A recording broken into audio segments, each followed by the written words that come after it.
ఈరోజు సాక్షాత్తు మన కలియుగ వైకుంఠ దేవుని దర్శనం జరిగింది. మనం ఇంత ముందుగా మనం అభ్యుదయ స్టార్ట్ చేసినప్పటి నుంచి ఒక సంవత్సరంలో దాదాపు 350 ఆలయాలు విభిన్నమైనవి, వైవిధ్యమైనవి, విశిష్టమైనవి.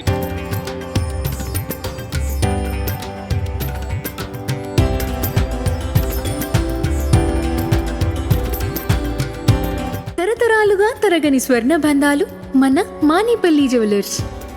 ఇంకా మా అభ్యుదయ లక్ష్యం దాదాపుగా 1,00,000 గుళ్ళు డాక్యుమెంట్ చేసి ప్రజలందరికీ అందించాలని. దీంట్లో భాగంగా ఇప్పుడు దాకా 36,000 గుళ్ళు పైన రీసెర్చ్ చేసామండి. ఇప్పుడు దాకా డీటెయిల్స్ అన్ని పెట్టుకున్నాం. మన తిరుమలలో కూడా మొట్టమొదటిసారిగా మనం అష్టమ సోపానం అనే దాన్ని ఒక రహస్యాన్ని అందరికీ భక్తులకు చెప్పడం జరిగింది.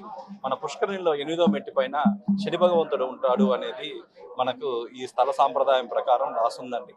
శని భగవంతుడు ఇక్కడ ఉండి ఎవరైనా ఇక్కడ శని బాధలు పడే వాళ్ళందరికీ కూడా ఇక్కడికి వచ్చి ఆ పుష్కరిణిలో ఒక 2 నిమిషాలు ఈ పాదాలు అక్కడ నీళ్లు చల్లుకుంటే కూడా శని బాధల నుంచి నివారణ జరుగుతుందని.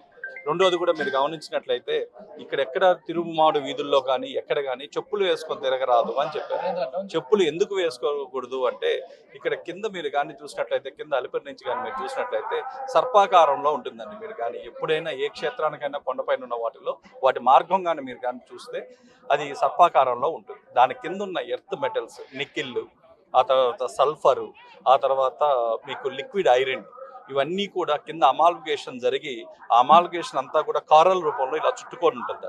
చుట్టుకొని ఇలా స్పైరల్గా తిరిగి తిరిగి పైకి వస్తుంది. ఎప్పుడైతే మన తిరుమల టోల్ గేట్ దగ్గర నుంచి ఇంకొక 1/2 కిలోమీటర్ ముందు నుంచి కూడా ఎనర్జీ పాయింట్ అనేది స్టార్ట్ అవుతుంది. కాబట్టి ఇక్కడ మీరు చెప్పులు లేకుండా నడవడం వల్ల మన పాదాల నుంచి ఆ శక్తి అనేది మన శరీరంలోకి ప్రసరణ జరిగి అక్కడ మన ఏదైతే ఉందో, మన వెన్నుముకలో ఏదైతే ఉందో అక్కడికి వచ్చేసరికి ఇవన్నీ కూడా చక్రాలు ఏవైతే ఉంటాయో ఆ చక్రాలు అన్నీ కూడా యాక్టివేట్ అవుతాయండి. ఒక్కసారిగా కుండలిని శక్తి అనేది ఇక్కడ తిరిగినంతసేపు అది యాక్టివేట్ ఉంటుంది. ఏ సాధన లేకుండా ఏమీ లేకుండా కూడా ఇక్కడ అడుగు పెడతానే, ఇక్కడ మీరు తిరుగుతుంటేనే మూలాధారంలో ఉన్న అన్ని చక్రాలు యాక్టివేట్ అవుతాయండి. కాబట్టి దయచేసి భక్తులు ఇది అందరూ గమనించాలి. పాదరక్షకులు మీరు లేకుండా తిరగడం వల్ల ఆ శక్తి అనేది ఏదైతే భూమి నుంచి వచ్చిన శక్తి ఏదైతే ఉంటుందో అది మన శరీరంలో ప్రసరణ అనేది జరుగుతుందండి. అదేవిధంగా మీరు కానీ గమనించినట్టయితే హుండీ పక్కన నరసింహస్వామి టెంపుల్ ఉంటుంది.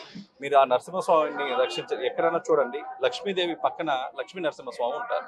ఆ పైన మీరు కానీ చూసినట్లయితే విగ్రహం పైన ఒక యంత్రం ఉంటుంది. ఆ యంత్రం ఎవరూ చెక్కలేదండి, దానికే అదే ఏర్పడింది.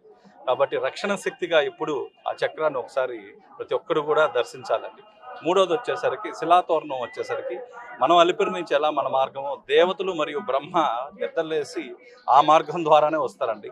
కాబట్టి అక్కడ ఉన్న దాదాపు 16 నుంచి 18 ఎనర్జీ పాయింట్స్ ఉన్నాయి.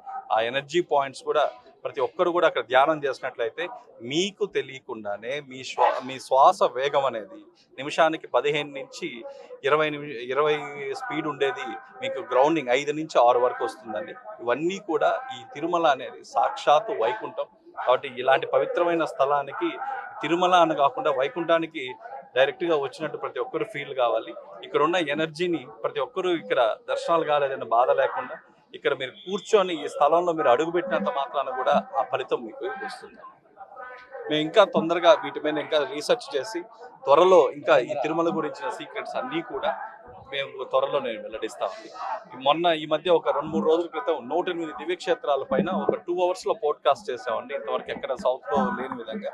సో ఈ దివ్యక్షేత్రాలు ఎందుకు చూడాలి, దానికి ఉన్న విశిష్టత, ఇవన్నీ కూడా ఇంకొక 2-3 డేస్లో మీకు ఇవన్నీ టెలికాస్ట్ అవుతాయండి. కాబట్టి నెక్స్ట్ ఈసారి వచ్చినప్పుడు ఖచ్చితంగా తిరుమలలో ఉన్న ప్రతి ఒక్క రహస్యాన్ని సైంటిఫిక్ వేలో అనాలిసిస్ చేసి ప్రజల ముందు చేపడతాను. థ్యాంక్స్.